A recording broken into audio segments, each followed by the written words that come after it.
It's been a while since I've done a show, and I just wanted to do a show talking about my book. I published myself quite a while ago, actually, quite a few years ago, back in 2010, A Life of Death, The Redemption. And that song was from Abyss, actually it's from Ash Slater, called Abyss, Abyss, from Ash Slater. And it's a beautiful tune, actually. He's got some great songs, and a lot of the musicians here that I've heard on Spreaker are just awesome. So it's nice to go through and select some songs that are pretty meaningful and really quite effective in helping, set the mood and the tone for the show. I appreciate everybody who's tuning into my shows, and I have a lot of people listening, and thank you very much. I appreciate it. Tonight's show, I've been wanting to do a show about my book, actually about all of my books, but just starting with A Life of Death, The Redemption. For a while, haven't done any real speaking about them for a while, and they're still out there, they're still available. They're on Lulu and Amazon, and Lulu is the best place to buy them. They're the cheapest, I guess, place to get a hold of a copy. You can get a hold of a PDF copy pretty cheap, but the profits and the proceeds are going to charity. Like, I don't want the money or the funds from those books. The books I wrote, A Life of Death, Redemption, the first book, and then I wrote La Vida Jubies, the second book, and then the third book, One Child Abuse Survivor to Another, The Journey. Those books are all my story, and I don't want the money for those books because it doesn't feel right at all.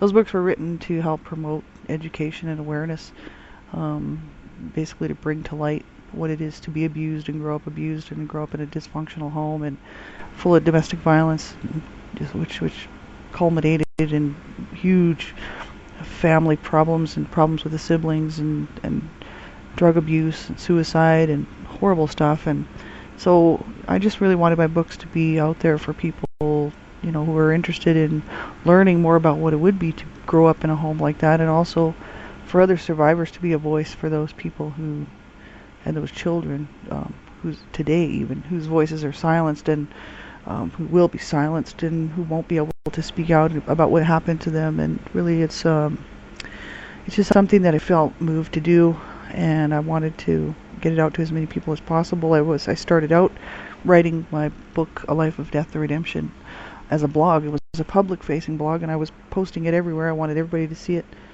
and it was really my scream for help. I started writing that in, like I said, 2010, and a publisher friend of mine suggested that I publish it. Actually, I had two writer friends who suggested that it should be published. So the proceeds go to charity, and I would hope to eventually hopefully this year, if not this year, it'll be next year for sure, because we're running out of time now. It's October, but in the next year or so, I'm going to try to set up some type of a charity-sponsored event, book signing or something, to help a few different organizations, and mainly dealing with children or dealing with adults who are, really compromised, the homeless, the people that are forgotten about, the people that nobody cares about, the people that people just want to go away, be somebody else's problem. Two of my brothers were homeless, and two of my brothers were drug addicts and had huge problems in their lives, and I wrote about that in my book, and that's really why I wanted to do sort of a talk on my book, Life of Death, Redemption, tonight, because this is the month where two of my brothers killed themselves. One of my brothers was murdered. Well, actually, one of my brothers was murdered in October, I believe it was 13th or the 14th, years and years ago, back when I was 7 years old. He was 19, and he was murdered, and my other brother, who was really close in age to him, really took it hard and killed himself on the 14th of October, the next day, many years later. So he lived for many years and then killed himself at the age of 33. And so, it's a harsh reality for so many people, and so many people who have been abused and who have been tossed out of their homes as youngsters and end up on the street and end up in trouble, and so many end up in prisons, so many end up in homeless shelters eventually, so many are just struggling and cannot make it. They can't do the normal thing, They don't know how to do the normal thing. I've been really blessed, and my sister and I used to talk about it a lot. There's a few of us, siblings, that actually were able to hold it together enough to maintain. But some of my siblings couldn't do that, and it's really within the family even. It was such a harsh issue because my parents didn't want to take responsibility for it, and they didn't want to take responsibility for what they did to us or for what they did to my brothers, and which caused my brothers really to do what they did, which was a life of drugs and a life of crime and a life of prison and a life of living on the streets when they weren't in prison, a life of being rolled and beaten up, and just horrible things. And the two of them died here in Calgary. One of my brothers died, committed suicide when he was 33. That's the one I was talking about earlier. And another one of my brothers died in a homeless shelter here in Calgary. And I thought he was older than he was, but he's only 7 years older than me. And so he was, this was when I was 28, so he would have been 35. So I thought he was quite a bit older for some reason in my mind when I was when I saw him in the casket at the funeral. But I hadn't seen him since I was 13. And then we got a call that, he was dead of a drug overdose in a shelter here in Calgary. But I had talked to him on the phone a few times since the age of 13. And my brothers were my brothers, they were into all kinds of bad stuff. One of my brothers was one of my abusers, sexually abused me. But this is the sad situation that so many families just are ripped apart by abuse and dysfunction and family, domestic violence, family violence. It's a horrible situation. It's absolutely mind-boggling, that people have to endure this type of thing, and so many will fall. So many won't be able to make it, and this is the sad part. This is the sad reality. For me, it's a fight every day to it's my fight. It's like, no, I'm going to do this. I'm going to do the normal thing. I'm going to put one foot in front of the other, and I'm just going to go, and I'm going to live, and I'm going to just do this life, But so many people can't do that, and who have come from these types of homes, and come from this type of upbringing. And it's so incredibly painful for most people that they can't talk about it. And even if they could, they wouldn't even know where to start, And for me, I kept track of it really for many reasons. One was just for my own sanity, and another one was for, kind of to point the finger at my parents, to be able to say, look what you guys did. You caused this. This was your responsibility. And, I needed to keep track of who was right and who was wrong. Because I know there's a right and a wrong in this world, man, and there's right and there's wrong, and my parents were not doing the right thing by us or each other. And I could see that the destruction of my family just all around me. And it was hard. It was definitely hard, and it's hard today to sit here and know that two of my brothers are in the grave because of their inability to reach out and get help, their inability to want to live and want to just do normal things, like, do the dishes and take the garbage out and listen to some good tunes. And one of my brothers was a musician. The one that sexually abused me actually was a musician and used to play in Calgary. He's kind of not really famous, but a little bit famous. And to other people who didn't know that that he had done this, or that he was a little bit psychologically ill. Actually, he was very mentally ill. Probably thought he was a really cool guy.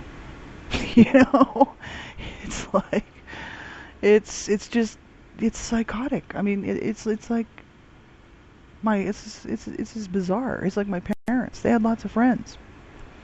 Lots of friends. Abusers quite often have a large support system, but victims don't.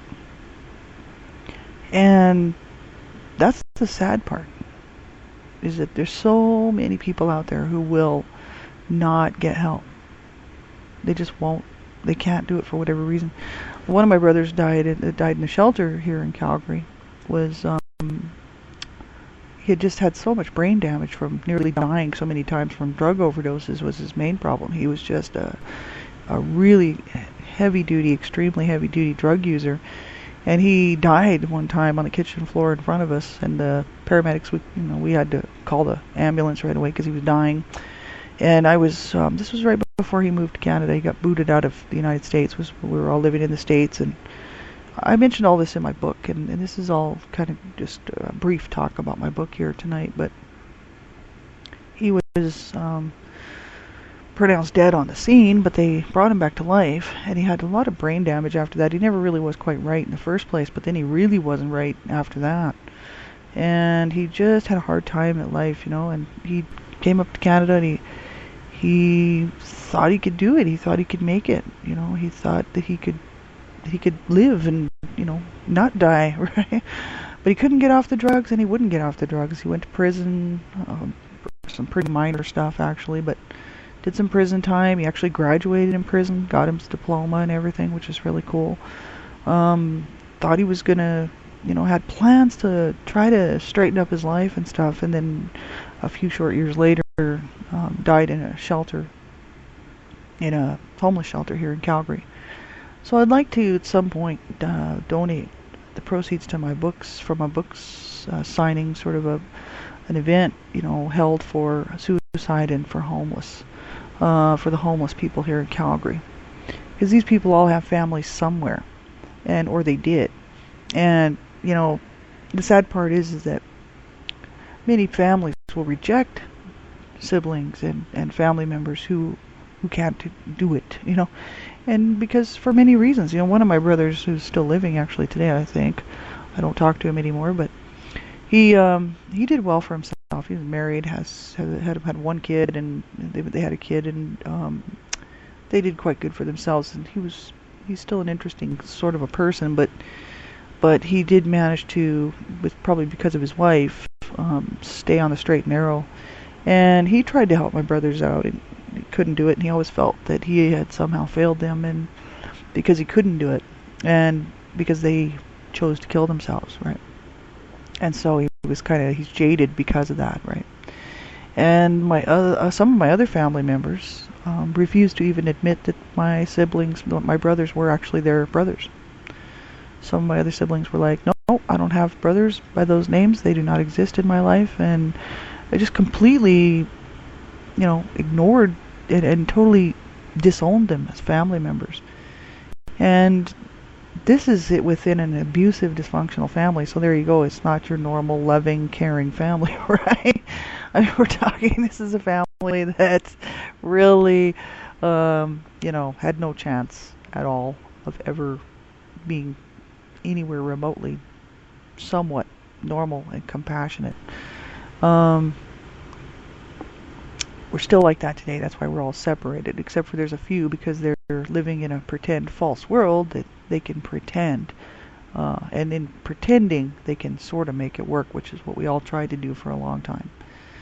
But my book, I just wrote from a period of my life where, at the age of 13, the book starts out and is really from my eyes at age 13, and looking back at some of the stuff that had happened, and moving on through my life then all the way up to now.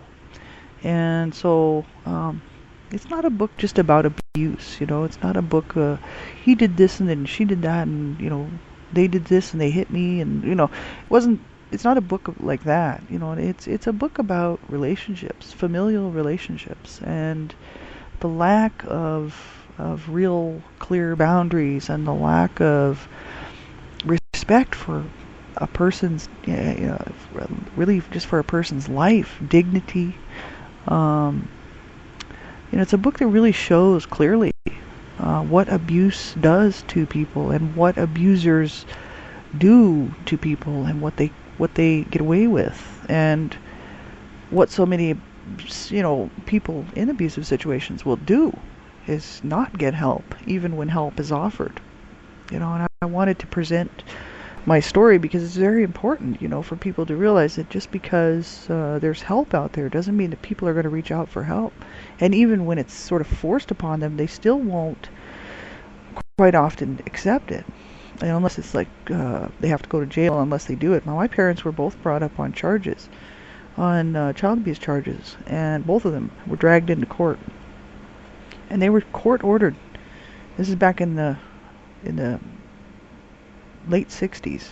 So there you go. But they were still ordered to get counseling. They were ordered to get all kinds of counseling. They were ordered to get marital counseling, first of all, for their marriage problems. They were ordered to get family counseling so that we could all counsel as a family. And they were ordered to get individual counseling because my dad was diagnosed mentally ill at the time, and my mom was diagnosed with psychological problems, manic depression, and which is bipolar, I guess now, and all kinds of problems. Like they were a set of ticking time bombs waiting to go off all the time. They were both really severely screwed up, and so the kids were all supposed to have counseling too, right? So this was a court-ordered issue, a court-ordered deal, and my parents didn't do it. They went to a couple of sessions. They went to a couple of counseling sessions, and the caseworkers came around for a while. And then once they stopped coming around, it was all just back to the same old thing. My parents had no, whether it was just that they didn't want to, but I think it was more that it was already too far gone because they were already in their 40s. My mom was 38 when she had me. And when they were brought up on charges, on child abuse charges, they were in their 40s, So it was too late. They had already spent 20 years hating each other, 20 plus years. 20 plus years hating each other and beating on their children and beating on each other and destroying the family's possessions and destroying the family itself. And so we weren't removed from the home. Even though my brother was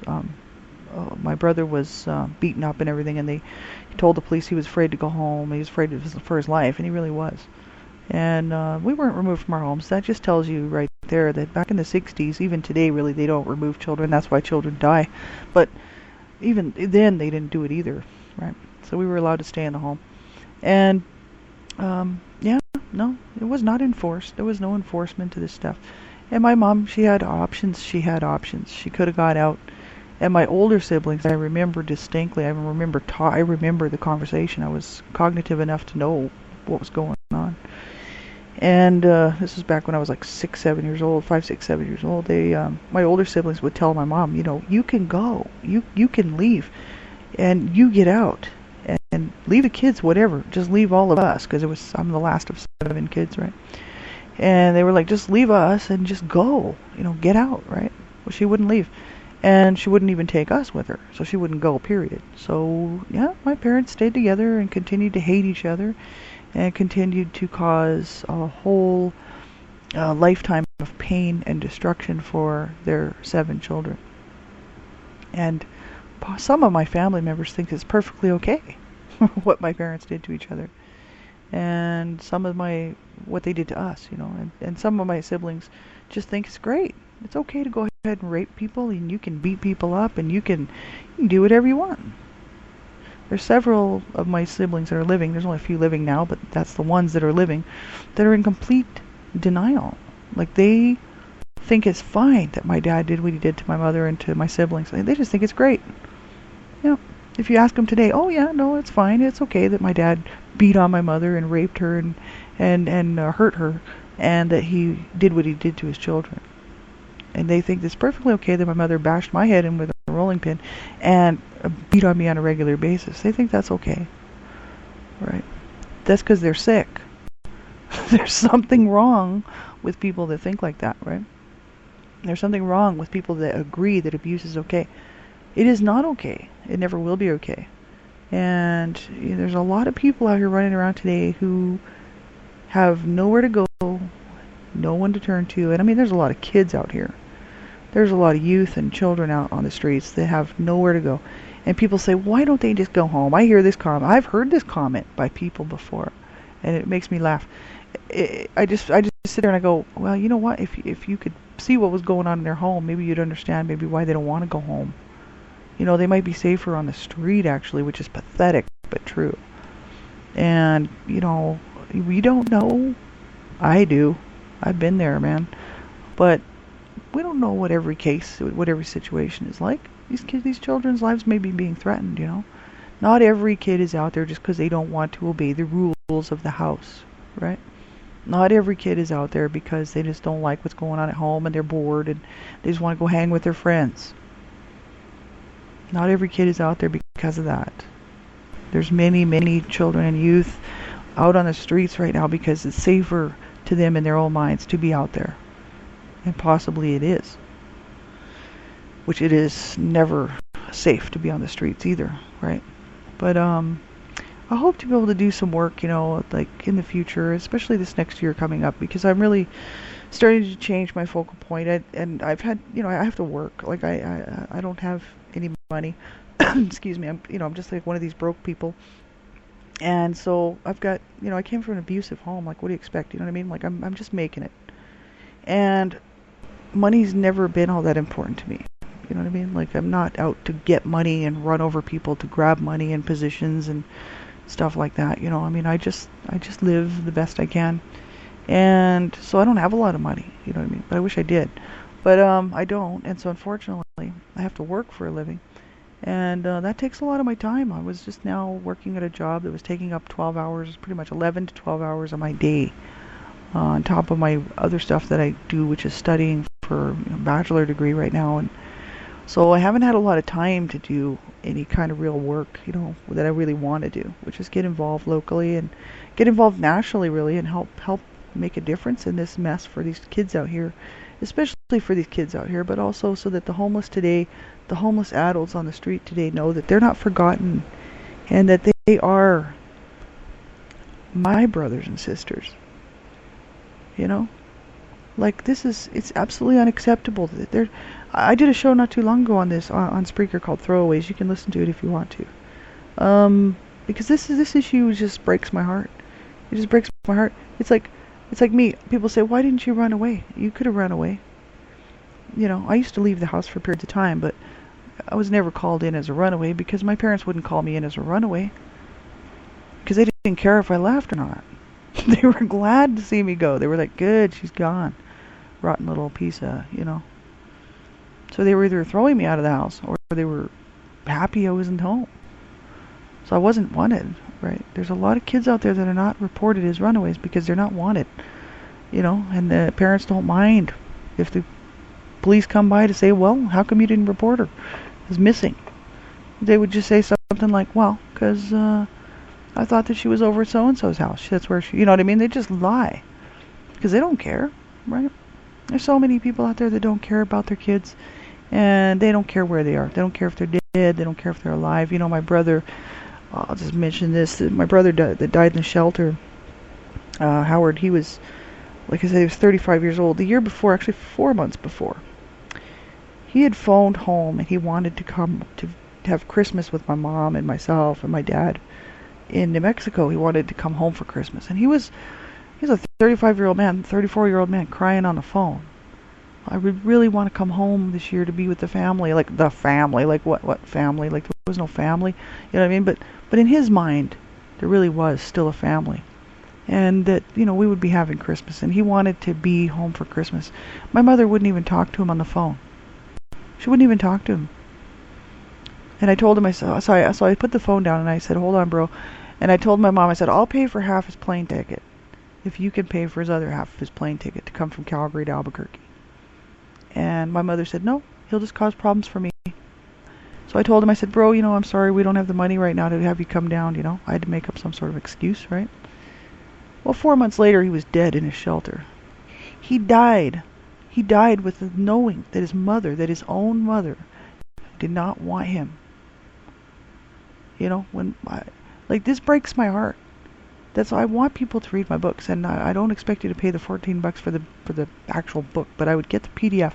I want people to read my books and understand that there are so many people out there in this situation right now. So many people who need our help, and there's so many children right now who are being abused right now who need our help. Are we just going to forget about them? Are we just going to like say, oh well, it doesn't matter to me, not my problem? Are we just going to walk away? I certainly hope not. Well, I'll be back around. I'll be doing some more shows and whatnot, and I'll definitely talk a little bit more about my book the next time. Probably go through and give you a little bit more info on it. You can pick up my books at Lulu. That's www.lulu.com/spotlight/Laurie, Laurie, with capital L and capital A-N-N, and then Smith, capital S-M-I-T-H. And you can probably grab the link here on my show page here on Spreaker, as well as on Blog Talk Radio. I'm on Blog Talk Radio. I have over 1,000 shows there done on child abuse issues and whatnot at www.blogtalkradio.com/Laurie, Laurie-Smith. And you're welcome to check those ones out as well. It's just me talking, and I have some guests on every now and then, so that's kind of interesting. I've had some really awesome guests, and friends come on the show, and so I'll be able to take a look at all that, right? So the next song I'm going to play for you to end the show here is called Ascent, and it's by Ash Slater as well. And so I hope you enjoy. You take good care of yourselves. Talk to you soon.